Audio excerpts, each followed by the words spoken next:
Hey everybody. Today I'm going to talk about a product, and the product is a Kong.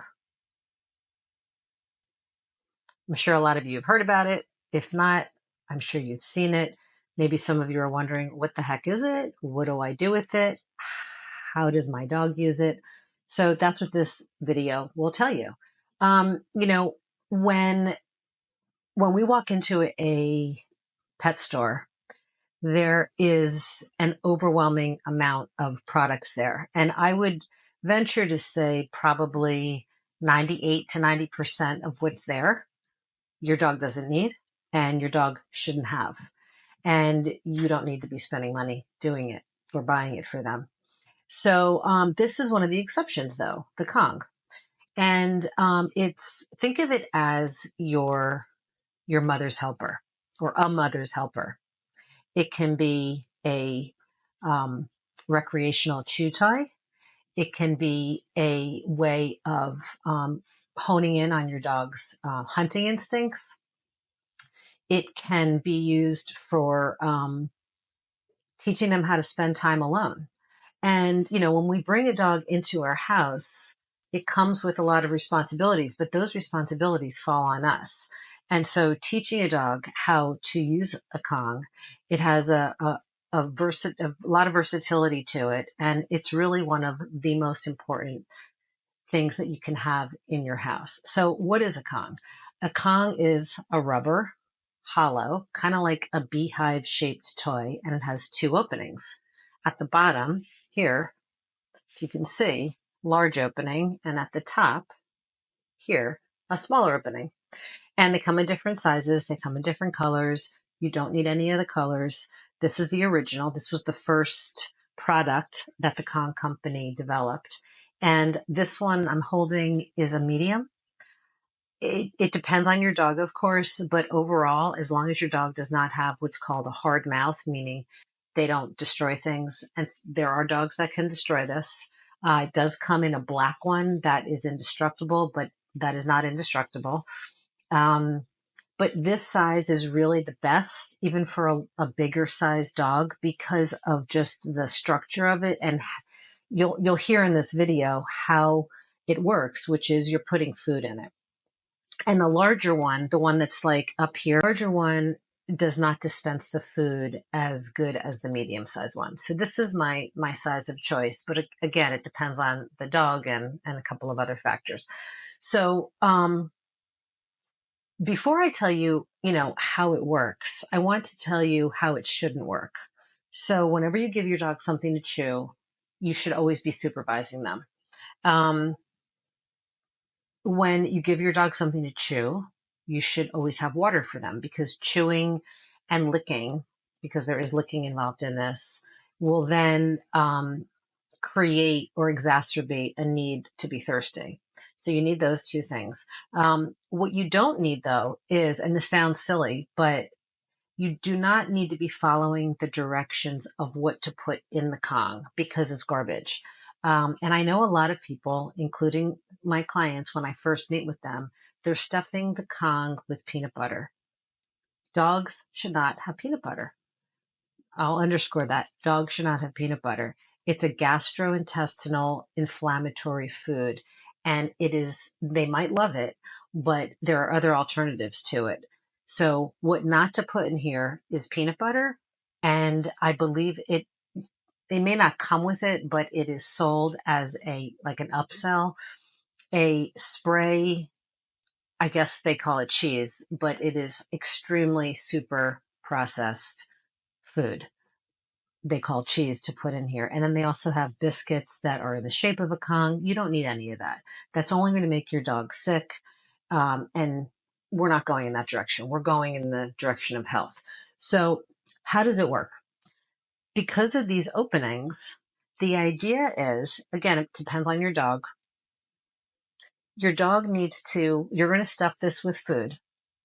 And your dog's job is to come up with their own plan, their own strategy on how to get the food that's in there out of there. And I have dogs that throw these up in the air, that put them in between their feet. They wedge them in between a wall and their foot. They squeeze them and they throw them up in the air so that the food falls out. Every dog has their own strategy. And in the beginning, your job, like anything with your dog, is to help them understand what the heck to do with whatever. And in this case, the Kong. So in the first few introductions, after you've stuffed the food in here, you're going to want to just take your finger and pull some of it out and show them, look, the food that's in here, you can get out. And then you can help them along, especially if they're a young dog or if they're a dog that's unfamiliar with anything that might be remotely close to this. So that's the gist of how it works. I'll give you a little bit more detail on the other hole in a minute, but think of this as a pacifier for your dog. So when do you use it? You could use it when you're having dinner. You could use it when you have people that are coming over. You can use it when you're making dinner. So think of it as you're engaged in something, let's say making dinner or having dinner. And what's going on with your dog? Is he or she just sitting there? And then other behaviors attention seeking behaviors are going to ensue. Are they going to start counter surfing? Are they going to go into the garbage? Are they going to start climbing near on the table at dinner time? So you always want to be thinking, how can I mentally stimulate my dog? How can I give them a job that is really important for them to do, that is satisfying, that's healthy, that's safe, while I'm contemporaneously doing X, Y, and Z. So it's a mental stimulation toy. Like I said before, it plays on their hunting instincts. And I don't know if I said this, but it does act as a short-term pacifier. So it teaches your dog how to become a recreational chewer rather than a recreational chewer on your table legs or your shoes or what have you. So it aids in other words, it aids in shaping your dog's behavior. So how do you use it? This is not a one and done. This is not, okay, I'll give it to my dog once a week or once a day, and I don't know where the Kong is. And no, that's not how you do it. You're going to buy several Kongs. You might want to start with one just to see what size is the most suitable for your dog. And then you buy, half a dozen. And you're going to have them stuffed and ready either in your fridge or in your freezer. And in your fridge or in your freezer depends on your dog. In general terms, freezer for puppies, because anything cold is going to help numb their mouth and help aid them through the whole teething stage. And the teething stage goes well into over a year because their teeth are settling. So dogs, by the way, go through 2 different teething stages. And then the refrigerated option is either for dogs that just they get a frozen Kong and they say, forget it. I don't really know what to do with it, or I don't know how, it's so frozen, I can't get the food out and it's not worth it. Or they might be so stressed or consumed with anxiety that they're beyond their learning threshold. So they don't want to even attempt to do something that's going to deviate. So, okay. So what do you stuff this Kong with other than the garbage that is out at a pet food store? So you need some type of adhesive-y food, like a sticky, viscous type food. That can be anything. I mean, everybody has their preferences. You can use, and you can do real sweet potatoes and you just roast it. That's what I do sometimes. I lean more towards using, tripe, which is the intestines of a cow. And you can get that canned. Or I use,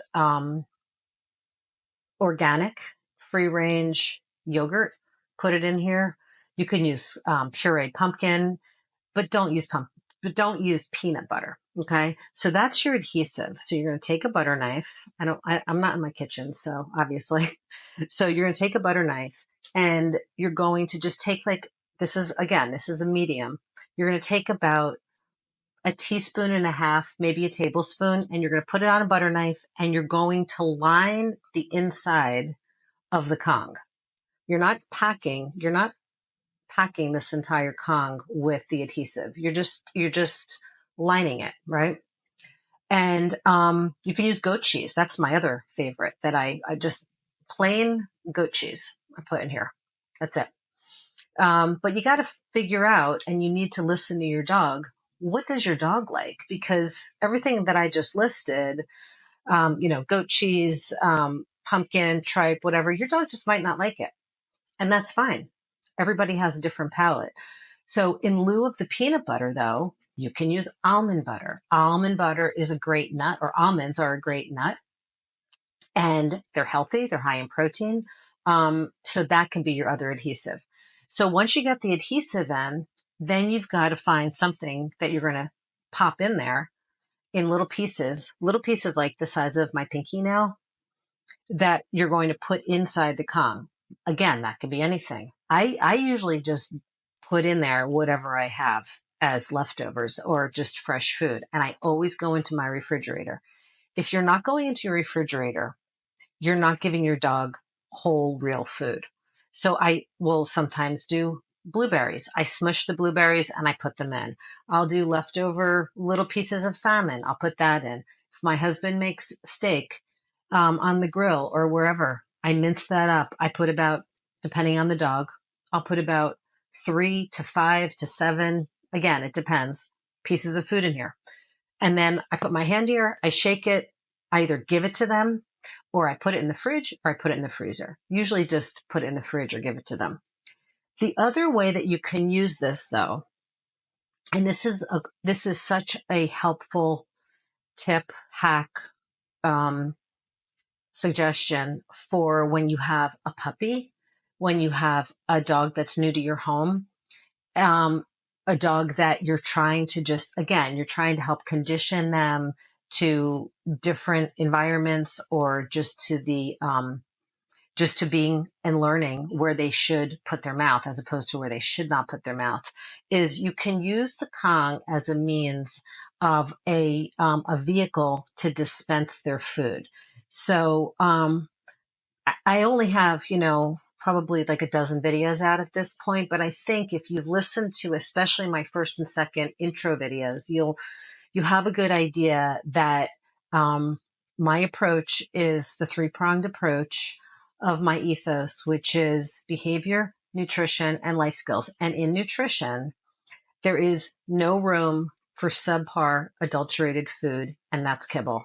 It doesn't matter how they spin it. They could say, whoever the company is, that it is pasture raised, organic, from New Zealand, blah, blah, blah. It's garbage. So there's not going to be kibble, at least in my Kong. And I highly urge you to not put kibble in your dog's Kong.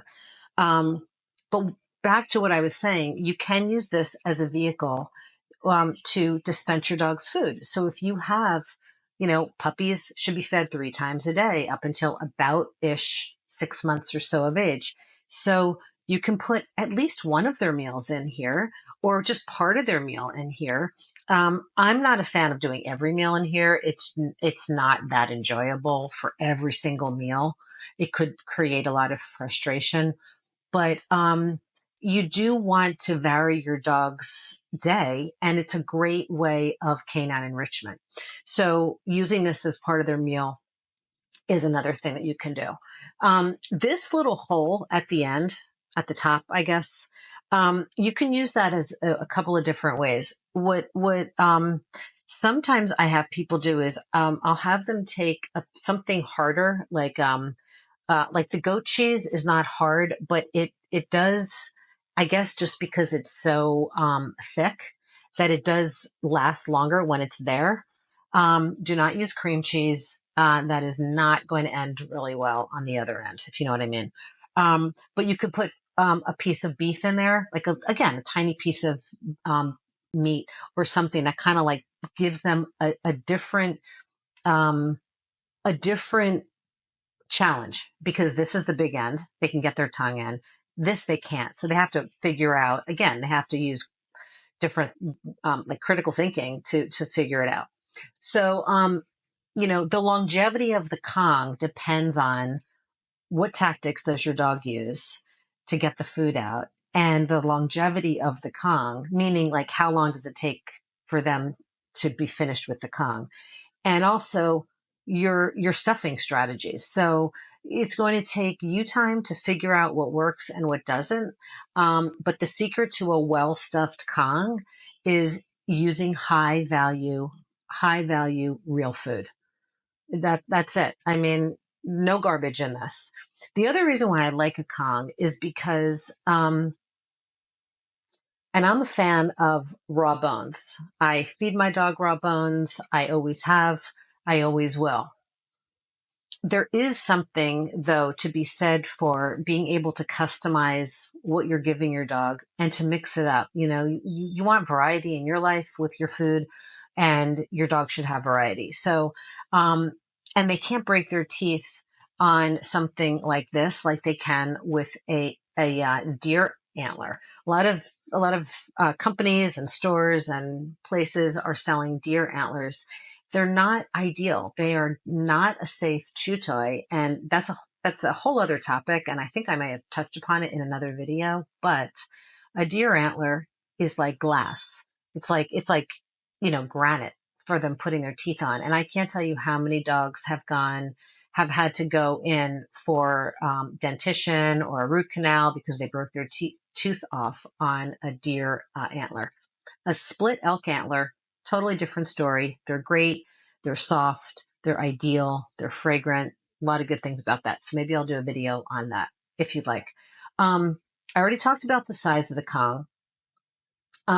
When your dog has the Kong and they're licking it, they're chewing it, they're throwing it, whatever they're doing, that's your opportunity to, on the perimeter, to very calmly and very genuinely acknowledge the behavior that they're exhibiting for that moment or moments, however long they're doing it. And it can be anything. I mean, my example with my dogs is I'll just say, "Oh, what a good Kong. That's so nice." And it's really the tone that they're picking up on, right? Um, another just little tidbit of information that's really helpful, I think, is every single thing that your dog has, their bed, their Kong, they might have an elk antler, their leash, the car, their friends, their people friends, their dog friends, they all should have one name. And that's how you build a dog's vocabulary. Dogs can learn up to over 300 words easily. So they should know what their Kong is. So when I want to go back to when you give your dog a Kong, because again, these videos, because they're not one-on-one customized appointments for people, I need to make them very generalized. And ideally, if you have introduced this to your dog slowly and effectively, and you're supervising your dog and you're observing your dog and you're saying, you know what, he's got a soft mouth, or she's playing with it nicely, and I'm very comfortable knowing that she'll be fine when I leave her with this, or if I leave her with this, then that's a different stage in learning for your dog. So then what you could do, because it's so important to leave your dog with something that is mentally stimulating when you leave. And you can't leave them with anything else. You can't leave them with a bone of any sort. Definitely not a cooked bone. That's a choking hazard, and that potentially can splinter. You don't want to leave them with a nylabone. That's garbage, and that will end up bringing you to the hospital. So you can't do anything like that. But if you feel comfortable using a Kong over time, it is the ideal product or toy to give your dog when you leave. And then people ask how to clean it. It's pretty easy. I just throw them into into like a little bowl in my sink with warm soapy water. And I just use a paper towel, and I get in there, and then sometimes I'll pop them in the top rack of the dishwasher. But they're easy. If you go like this over time and it's a little tacky, that's when I chuck it, just because I don't like the way it feels. So, check that out and keep an eye on it. Until then, unplug, unleash, reconnect, and let your dog be your guide. I hope that helps. Enjoy the Kong with your dog. If this gave you new insight, don't stop here. Subscribe for more grounded insights on dog behavior, nutrition, and emotional connection. Pick up Tamara's book, Blessed, a Laboratory Research Dog. You can learn more at tamaratokash.com and join the community for Q&A calls and real-time support. You don't need more products. You need better instincts. Let your dog show you the way.